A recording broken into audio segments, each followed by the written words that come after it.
Hi there guys, and welcome back. We're still going to work on this wing for a couple of more videos. It's almost ready. I'm just going to fix something here and there, and I'm also going to show how to make this piece here.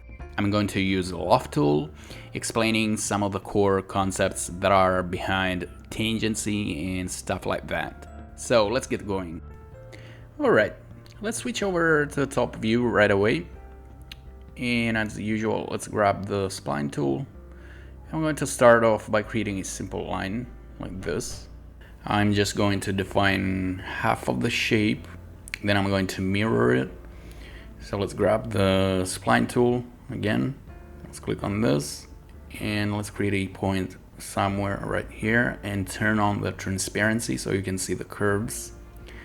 If you don't know, you can change the color of your curves by hitting M on the keyboard to access the material properties and change the color. So let's hit W and then V and snap the pivot right here. Then hold down Control and just drag it here at the origin of the scene. Now select this one and hit Alt X and click on the red handle to mirror it.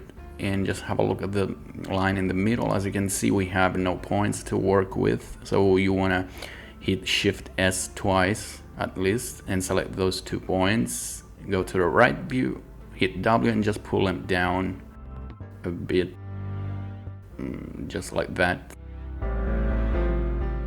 Now I just want to move this tip here, but I can't because they are overlapping, so I think I'm going to delete this curve here.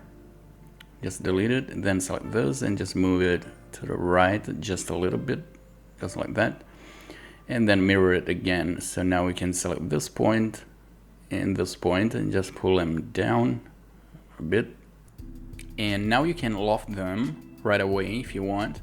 Just select them all in sequence in a clockwise circle or counterclockwise circle, it doesn't matter, and you will end up with this ugly pointy shape and this straight edge here. The reason for this is that we have no tangency here. In other words, we need a surface up here which is tangent to this curve. Just have a look at the overlaid video, guys. As you can see, we have like an arch line here. That's because I set it to G0, where only the position match at the connection point. Both surfaces are connected, but only the position match. That's why you see that sharp line, which could be what I want in some cases, but it's not what I want now. I just want to set it to G1. Just click on the black circle, and as you can see, what I get is a lovely and smooth transition between surfaces. At the given condition, Plasticity is going to automatically give you G1 surface, where both position and direction match at the connection point. That's why we can now see this beautiful transition.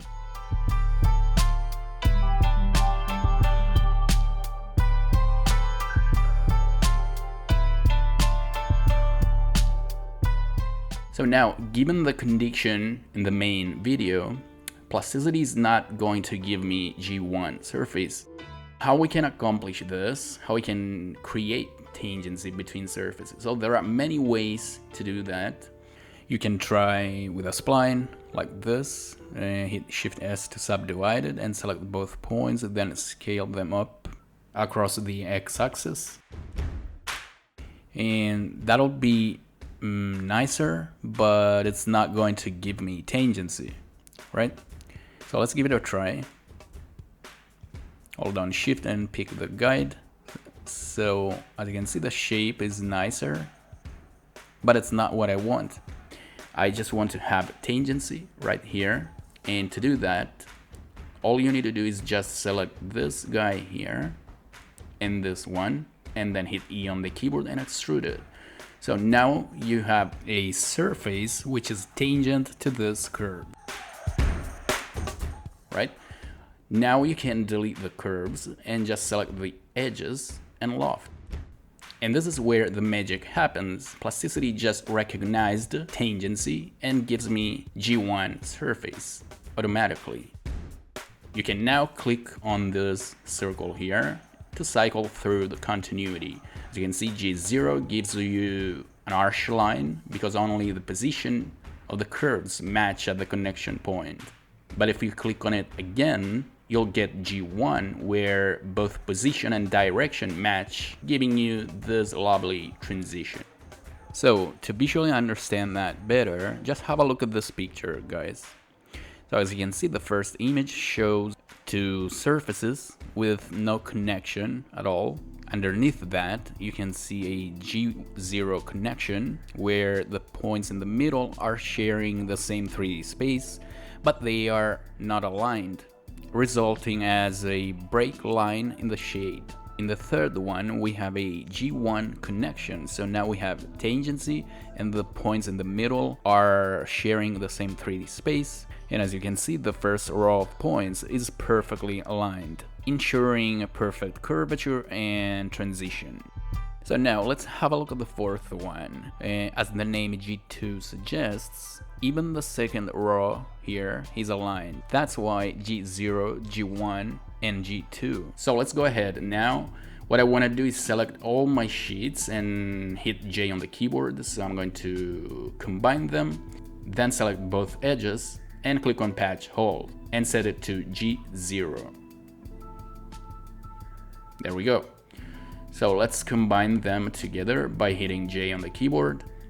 So now I'm going to close this to turn it into a solid.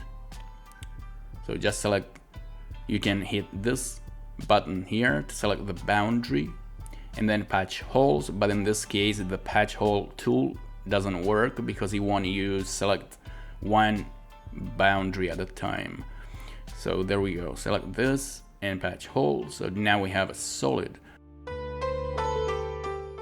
You can select this face and pull it up a bit, and this is the part of the I'm going to cut off.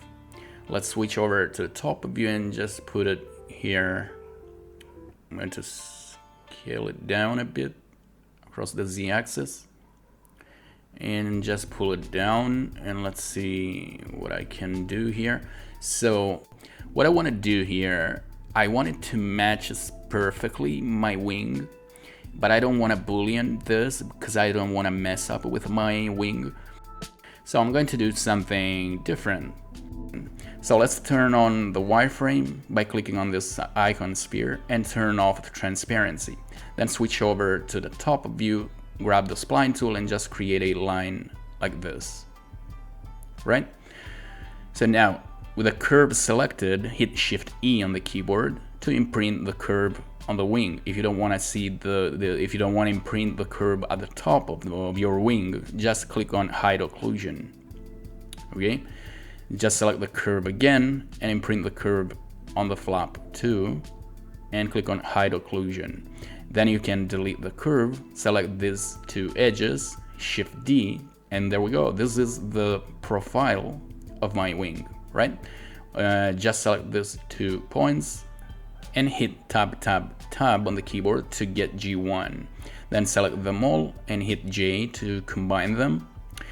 And so as you can see here, the curve is a little bit shorter than my shape is. And what I want to do is extend that curve. So to do that, just select the curve and rebuild it. Click on point and set it to 14, maybe, yeah. Now you can move this point just a little bit down, okay. Then select this point, click on the 3 dot icon and look for extend curve. As you can see, I got a shortcut for that. Then hit D on the keyboard and just left mouse click and drag to extend the curve. Just go a little bit beyond the shape, like this.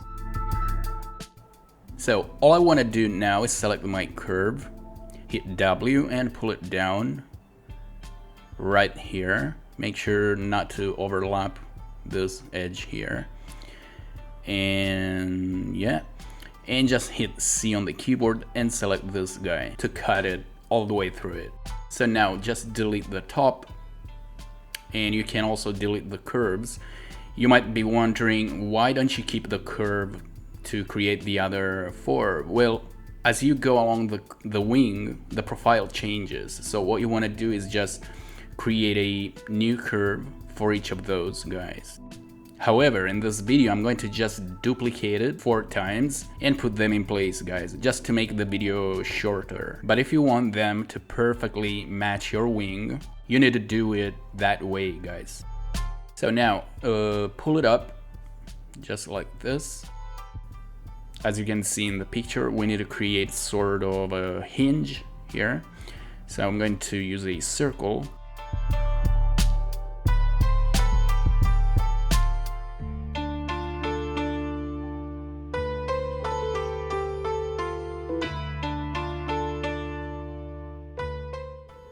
So what I want to do, I'm going to cut the circle in the middle and I'm going to get rid of half of it. So just create a line like this, select the circle, hit Alt-C on the keyboard and select this guy here. And just delete them. Then grab the spline tool again and just create a couple of segments like this. Select them all and hit J on the keyboard.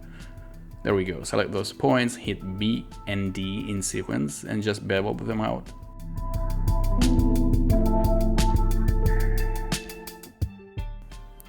So with the new curve selected, hit C and select the shape. There we go. Delete the curve. So what I'm going to do first, I'm going to bevel these 2 edges. This one. And this one. Then hold down Alt and select the loops and give it a little bit of nice fillet, just a little bit.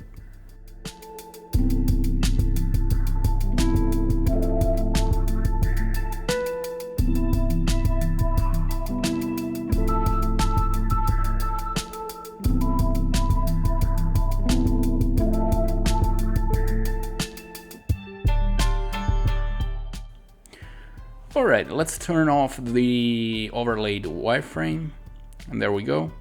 So let's go to the right view and just give it a try. We can rotate it now, and the flap up here should rotate accordingly.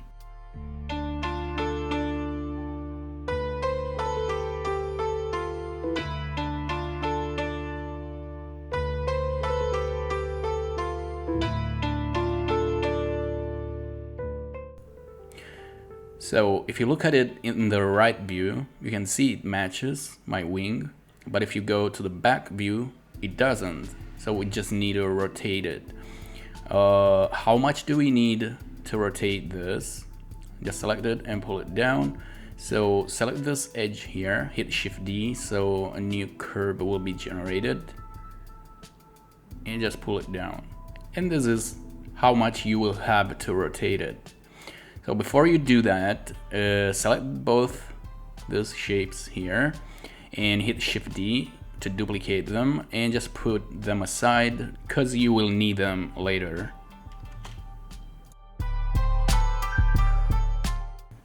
So select them both and just rotate it. You can eyeball this, guys. You don't have to be perfect here. Once you're done, select it and pull it up.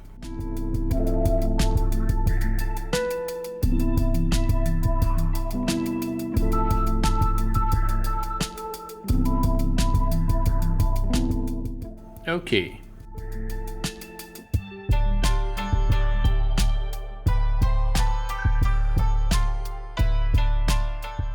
So like I said, you can take this guy here and duplicate it thrice and just try to adapt them to the wing. So I'm going to do that at warp speed.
Alright, that's it for this video guys, I'll catch up on with you next week.